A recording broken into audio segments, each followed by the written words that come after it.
इसे एक बार फिर बेहतर तरीके से पढ़ने की प्रेरणा के रूप में लेना चाहिए। अब मैं किसी से ये नहीं पूछ रहा कि क्या किसी की सप्ली आई है। अगर इस डिजाइन पे अच्छी तरह से ध्यान नहीं दिया तो सप्ली मिल जाएगी, जैसा कि हमने स्ट्रक्चरल इंजीनियरिंग एनालिसिस और डिजाइन में बताया है। और कोड का इस्तेमाल करने से हमें काफी आसानी भी मिल जाती है।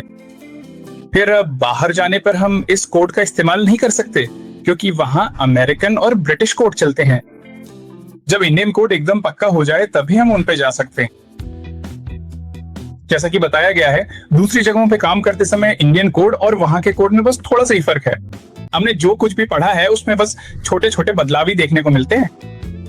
तो उस तरह से मैंने आपसे कहा कि आप चाहे कहीं भी जाएं, इंडियन कोड पढ़ने के बाद ही वहां बाकी सब कर पाएंगे। और अब जो चीज ज्यादा चलन में आ रही है वो है स्टील बिल्डिंग्स, क्योंकि कंक्रीट बिल्डिंग्स की ही तरह अब स्टील बिल्डिंग्स भी काफी बन रही हैं। तो आपकी पढ़ाई में अब स्टील बिल्डिंग्स का काफी असर होना चाहिए। तो अगर आप इसे पढ़ रहे हैं, क्योंकि अब बोल्टिंग, वेल्डिंग और रिवेटिंग का वो पुराना तरीका नहीं रहा, रिवेट अब इस्तेमाल नहीं होते। तो इन बोल्ट्स की बात करें तो बोल्ट्स में भी अब कई तरह के ग्रेड आने लगे हैं। तो सिर्फ बोल्ट कहना ही काफी नहीं है, हमें पूछकर बताना होगा कि बोल्ट का कौन सा ग्रेड चाहिए। भविष्य में जब हम ड्राइंग्स देंगे तो यही सब चीजें काम आएंगी।